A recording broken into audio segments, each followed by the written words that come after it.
This is actually one of the most concerning documents I've ever read that was authored by government officials. And when you look at it, it's clear that the analysts in the field, they didn't write this document. It was the political appointees trying to push an agenda. They list 3 factors that drive domestic terrorism. The first factor is racism. And when you look at it, they never really define racism except for white supremacy, of course, and the superiority of white race. And these are the same people that believe that racism is inherent. You're born with it. So if racism is inherent, the question is, are we born domestic terrorists? But it goes deeper than that. Then it talks about anti-government sentiment and anti-authority sentiment. And this is where it gets dangerous. The anti-government sentiment, if you call for small, limited government, if you criticize the government in any way, are you going to be deemed as someone that has anti-government sentiment? Anti-authority.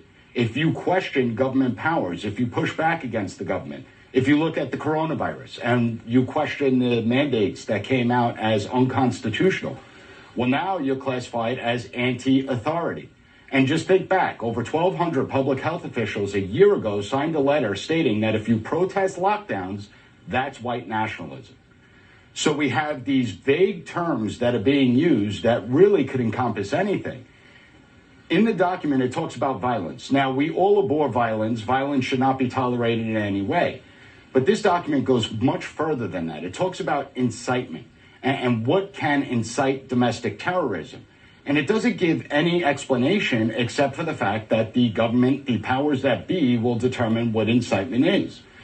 But on page 10, it talks about a few examples. If you question the 2020 election and bring up the idea of election fraud, if you talk about COVID and question the mandates that came out, or conspiracies, engage in what the government deems conspiracies, that could incite domestic terrorism, and therefore you can get punished for it. So if you put out a tweet talking about election fraud, are you now going to be targeted and labeled a domestic terrorist?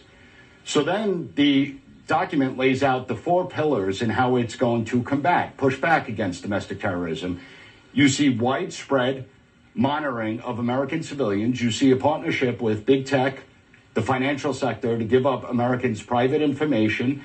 You see censorship. It talks about the supply and demand of information online, and that means that it has to limit it through censorship.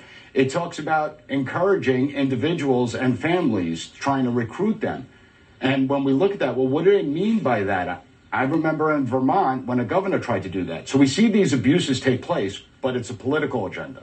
That's what's being pushed. And Pillar 4 talks about the agenda of pushing it for gun violence and CRT and equity.